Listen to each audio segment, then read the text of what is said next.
Today we're going to be talking about long irons. More specifically, what's exactly required in order to hit a long iron well. Now again, I'm not going to go through the exact mechanics of the golf swing. That's not what we're talking about. When you take your first step with your lead foot, we are looking to take a step wide enough to where that lead heel is roughly one club head away from the alignment stick.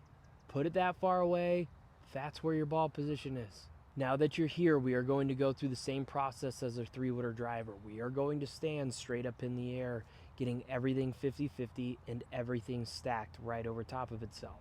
And that's where you're going to hit your long irons from. But once you understand what needs to happen conceptually, a lot of times that's enough to make the difference and to get the change into your golf swing. You can call me Picasso. Now this path or this arc that I drew on the ground, you cannot avoid it. It is part of your swing, so you have to understand how to use it. But as you go up in club and the ball goes more up in your stance, this is where a lot of people mess this little piece up. So I want you to hear this loud and clear. It's actually much more about us moving back on the arc. So I'm moving my body more into this back section of the arc in order to move the ball more up in my stance. I'm going to preface this whole downswing sequence by saying the lazier you are, the better.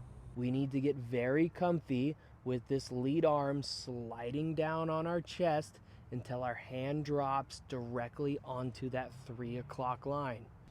So if you're practicing on grass, I would highly recommend using a tee at first. If you're on mats, do what you want. But we're going to tee a few golf balls up. Flex the club head back to 4.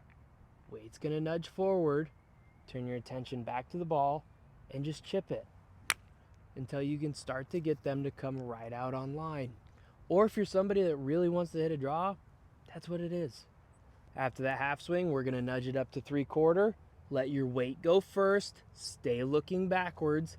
Hands down to 3 o'clock as the shaft is either pointed at 4 or 3. Anywhere in that gap, you're going to be okay. Find which one is most comfortable for you. And don't get me wrong, in a real full swing, are you going to make it all the way back down to that position with your turn not moving? No, absolutely not. You will be turning much before that. When you start to map that out, up, down, into impact, and you reverse out of that, it's very easy to recreate it on the way back down.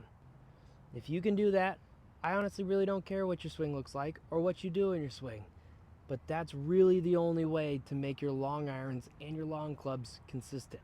If you think you got it, go ahead and rip a few.